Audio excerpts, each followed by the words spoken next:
I met him, he was from the Aran Islands off the west coast of Ireland, and he said he remembered the first day so well. His mother brought him to the boat, and he got this little canoe and rowed him across to the mainland. And he then found a bus, and that was a huge journey for him. And he was interviewed, and they gave him his kit. By that night, he was out on a bog with a lantern, minding a big reek of turf.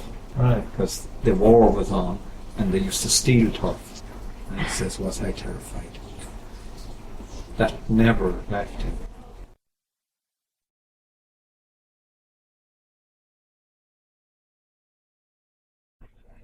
That's harvesting peat. Huge amounts of dust. Yeah, but still nobody got affected from it. No, it's not harmful dust, it's not very fine. But you can see there, Tom, like it's actually dust, you know. It is very You fine. know, years ago, you go home after the bog and you go wash. And you come out at night and maybe start sweating. See, you black ring down here where Really? come out of your pole, come out through your skin.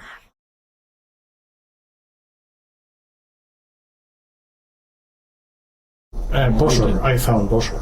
Actually, I didn't know. I did, yeah. Well, I didn't find it. The crows found it for me. They were picking out big. Oh, it was a great big one in a basket. See, bog is a wonderful preservative, as acidic. Years ago, people, if they produced too much butter or something, They stored it away then. they had to store it, yeah. The bog was like a fridge. Very much like the dog with the bone. He buries it a rainy day, and then he doesn't know where to find it. But they didn't know where to go for it.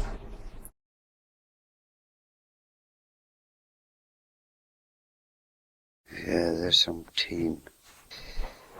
Yeah, they all worked with me. He did.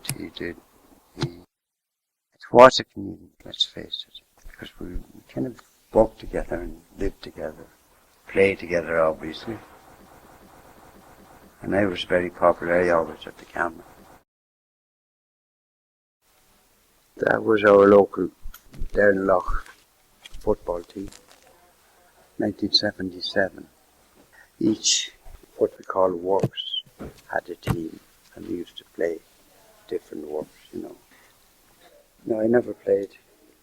I was only the water carrier, you know, and the photographer. Ah, we were brilliant. Yeah.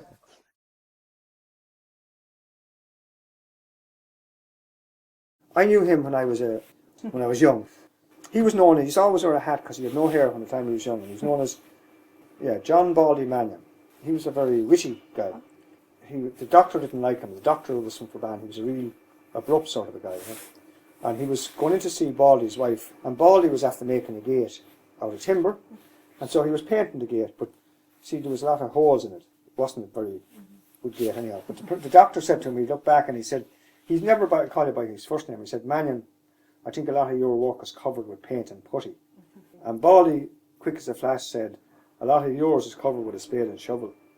And so it's just how witty he was, you know. It's the Irish wit.